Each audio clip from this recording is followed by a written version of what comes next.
that were designed to help underprivileged communities, Right. they hurt the very people they were supposed to help. How? Well, the reality is it created dependence on government. So you have a lot of single mothers, for example, that are paid more money not to have a man in the house than to have a man in the house because of the way the math of these aid programs. What do you mean? I've never thought about it like that, but when I really sit and think about it, he has a really good point. Hi. My name's Erin. I'm a really big fan and I'm really excited to see both of you. I'm a little stressed because I feel like I could ask about, gun violence. I could ask about anti-Semitism on campus. But I feel like with an opportunity like this, I would really appreciate some personal advice. I'm here at the University of Pittsburgh as a social work major and I'm really passionate about it. However, I have found that I'm leaning a little bit more Republican and I feel like I come at a standstill with that. And I really just want to get your advice moving forward for myself. So I love videos like this because it allows college students to ask real life questions and really challenge not only their beliefs but the beliefs of people around them or beliefs of their social environments. So I really enjoy this, and conservatives are the ones that I've noticed really go out there and speak to the people.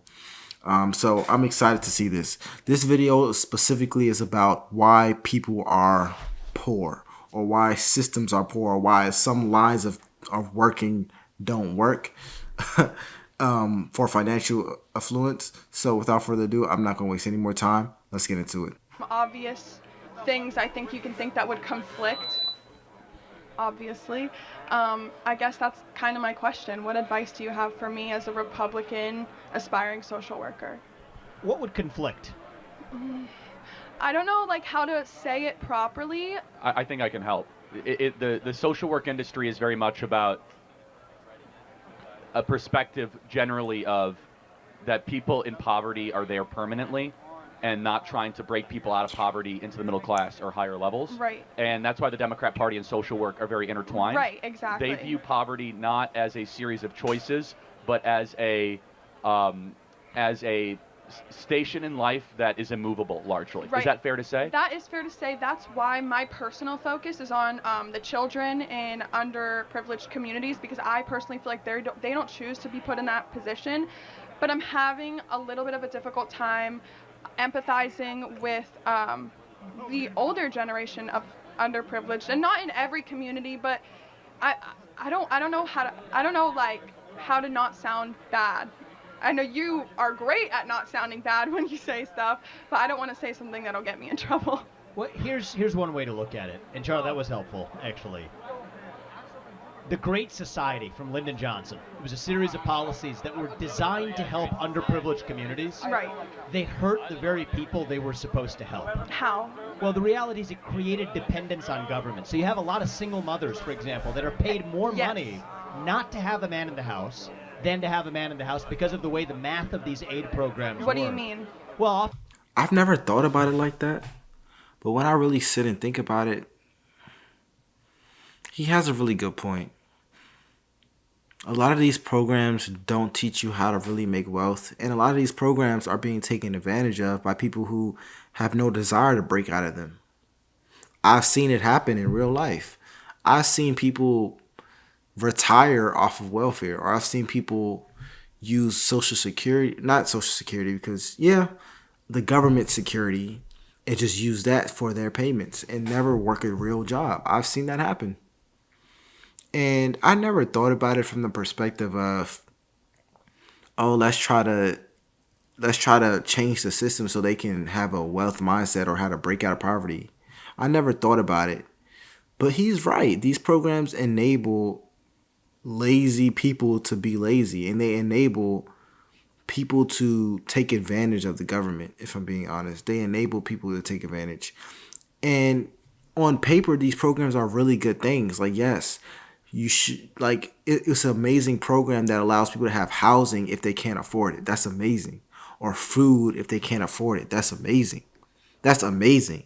But when you have a sector of people who just take advantage of it, who abuse the system, that's when it gets bad, because a lot of people really do need this stuff and are really trying to escape poverty. But a lot of people aren't. Often the way the math of the aid is calculated is if you have an earning husband in the household, that actually causes you to disqualify for forms of federal aid Right. that were designed to help you. Right. But actually, the best way to get kids in your own household ahead is in a two-parent household, because if you're raised in a two-parent household, you're less likely to end up in jail, less likely to end up in poverty, more likely to graduate from high school. So one of the ways that, if you're asking for advice, I would say for the people around you, even who might lean left, you can recognize their intentions come from a good place. Absolutely. But the policies of their leaders have actually betrayed the very people they were supposed to help. And you can let them know, because I believe this is genuinely true. Not just the Republican Party, but our conservative movement. We care about lifting people up from poverty. We just care about actually doing it rather than talking about it. That's what I would say. The other thing I'll say is that we as conservatives believe that if you're in poverty, it's largely because of values, not because of lack of stuff. Like what values? Not saving money. Spending all of your money in your paycheck as you get it, for example. Abandoning your spouse after impregnating them. Not spending all of your money on alcohol and drugs and instead opening a 401k. So values are the number one predictor of entering the middle class. And there's a great book called Life at the Bottom. You should read it, by Theodore Dalrymple, who's a social worker in the United Kingdom. It's called Life at the Bottom, where he got into social work because he wanted to help people, and he realized it was not a lack of stuff. It wasn't lack of housing, lack of food stamps. It was that their value system was one that kept them poor. So yeah, really quick, then I want to get to the next question. I'm just struggling because in all of my social work classes right now, they're talking about all of those things. And they're wrong. So what do I do? I'm trying to learn about what I want to do. I think you need to stay in social work because you're called to do it, but there's an amazing amount of literature from Thomas Sowell to Shelby Steele to Theodore Dalrymple that get down to actual root causes of poverty, which is not lack of stuff, but is worldview. And I think that'd be super helpful. Thank you so much. God bless you. Trump 2024. Yes, that you want to. I really like this conversation. I think it was a pretty productive conversation for the most part. Not necessarily their political views, but just it was pretty productive, and I actually learned something from it. But let me know what you guys think in the comments below. Let me know who you voted for, if you voted for Trump or Kamala Harris, if you're a leftist or if you're a conservative.